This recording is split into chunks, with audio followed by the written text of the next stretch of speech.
Europe 1, bonjour la France. Daphné Burki. Oui, vous écoutez Bonjour la France avec Ariel Wiesman, Bertrand Chameroy, Mathilde Terrier, Elisabeth Assayag, le public évidemment du studio. Merci infiniment d'être venu nous visiter. Tous les matins, on parle de l'actualité, celle qui vous a échappé, celle qui vous concerne, celle qui va peut-être changer le monde. Et on s'intéresse aux mots du jour, donc, que vous avez lus, entendus, un peu partout, en radio, en télé, sur les réseaux sociaux. Et ce matin, c'était celui-là. Écoutez. Jean-Vincent Placé, violemment agressé ce week-end à Paris. Alors c'est extrêmement court, dis donc, agression. C'était pas le mot le plus cité à la radio, mais c'était l'info en TT, comme on dit, sur les réseaux sociaux.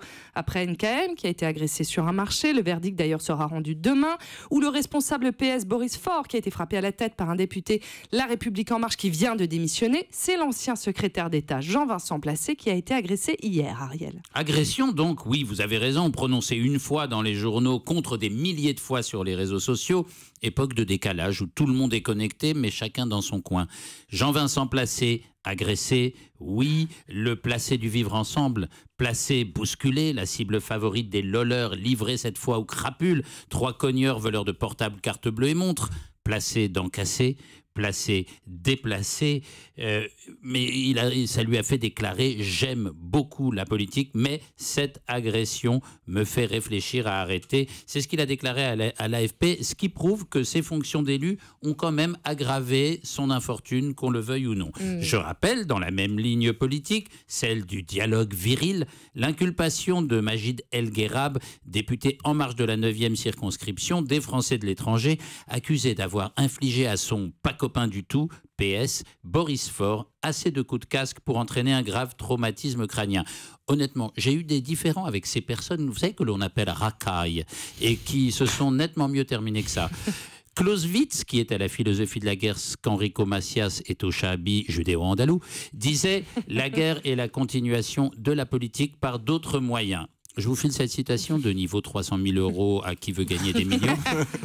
Je suis l'ami que vous pourrez appeler quand Jean-Pierre Foucault vous mettra la pression et froncera les sourcils. Alors je donne votre 06 à tous les auditeurs de Bonjour la France. À propos de Foucault d'ailleurs, citons un autre Foucault, Michel, philosophe, qui disait que la guerre, elle, est à l'origine de la politique. Ce qui veut bien dire que la guerre, c'est l'état normal du monde et que sa résurgence manifeste un grave déficit de civilisation qui ramène l'homme au niveau que lui donnait un autre philosophe, celui d'être un loup pour l'homme. Le remplacement du dialogue par la pression et de la tasse de thé par un demi de testostérone se voit quotidiennement dans les assemblées de pays peu démocratiques. Le fait qu'on le voit de plus en plus dans notre environnement quotidien n'est évidemment pas un signe de santé, mais interrogeons-nous, ne sommes-nous pas ceux qui qualifient les mâles dominants dans les partis politiques ou même les entreprises de tueurs à gages?